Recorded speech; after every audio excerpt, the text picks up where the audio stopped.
Tell me, what kind of kid were you growing up? So, yeah, my childhood was interesting. I was always a quiet, somewhat sensitive kid, which kind of goes along with neurodivergence, but never really had an idea that I was neurodivergent. That wasn't really a thing back then. And yeah, the only thing that really stood out to me was that being a only child, I was around adults most of the time. I didn't get a lot of time around kids my age. And I didn't really relate to kids my age very much because of that. My parents are also older. So it wasn't a normal childhood growing up as you would think of it. I would spend a lot of time around my parents' friends who were also older. So I got to pick up on ways of communicating and relating to adults more than kids. And that I feel made it easier for me to kind of transition into being an adult, but also a lot harder being a kid when you don't really relate or understand your peers very well and they don't really understand you very well. When it came to like maybe those misconnections with kids that were your age, what ended up happening? How did you feel like you weren't able to connect with those kids as effectively as maybe the adults in your life?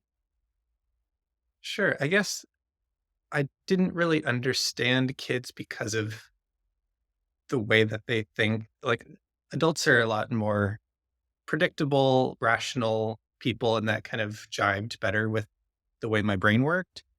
Also, I was a small kid, kind of scrawny. I got picked on. I got bullied for being different, for being small.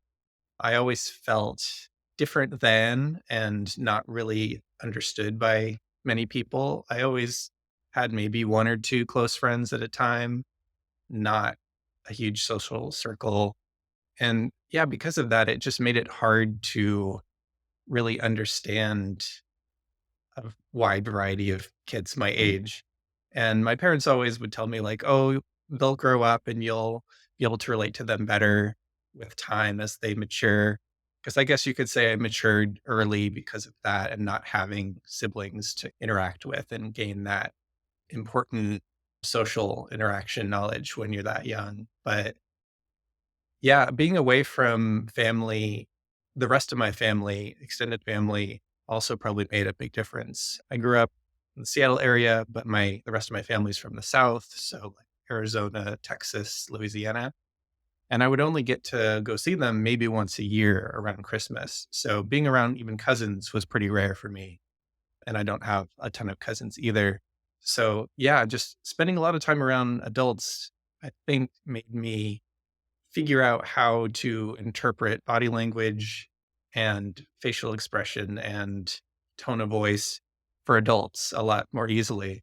And therefore, yeah, I was always the weird, not really like weird, awkward, not really socially integrated child in school. And therefore, I always hated school. It was always just really difficult for my brain to get a grasp of.